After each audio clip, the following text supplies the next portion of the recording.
It was very interesting to hear everybody's talking today about that and how much ideas were coming out of that and how much productivity we could use.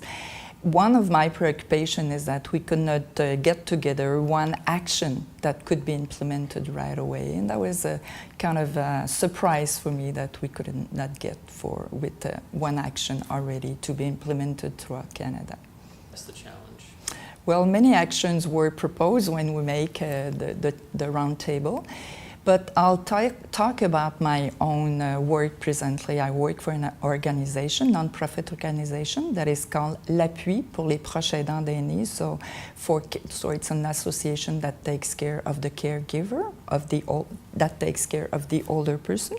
And our main action is to prevent frailty for them and improve their quality of life and satisfaction to take care of the elderly.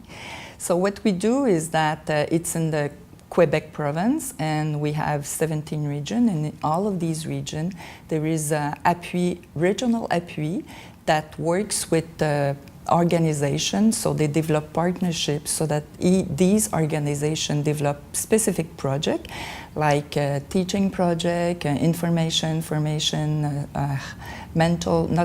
but psychological support as well as respite. And with these projects, it helps the person to stay more at home and alleviate the burden of the caregiver.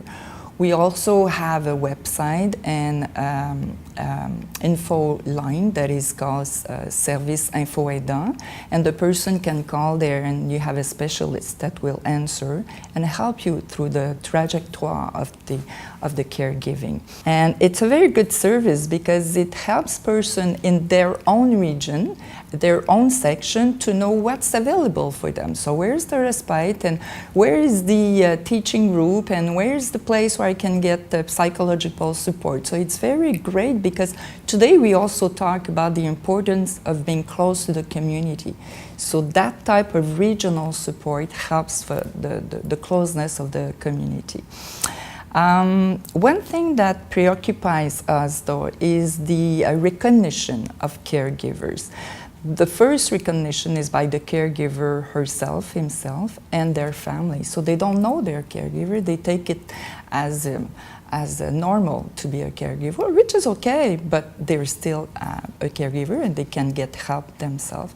The other thing is that it's more the employees also who has difficulties to free their caregivers to give to different type of appointment with the elderly. So how can we improve that with the employees?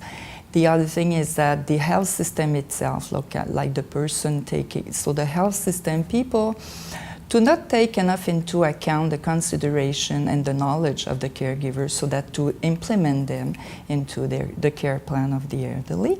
And finally, I would say it's the empowerment of the community. We talk about that a lot today.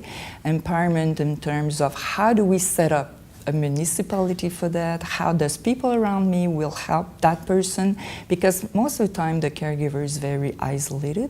So what can we do to prevent that and create a community, helpful and empowered community that will help with the caregiver. So what we do is really a way to prevent frailty, which we were talking about today. And next year we're going to do some publicity about that so that people will get to know who they are and how they can help and prevent frailty of the caregivers. So this is one of the actions that I'm working on right now.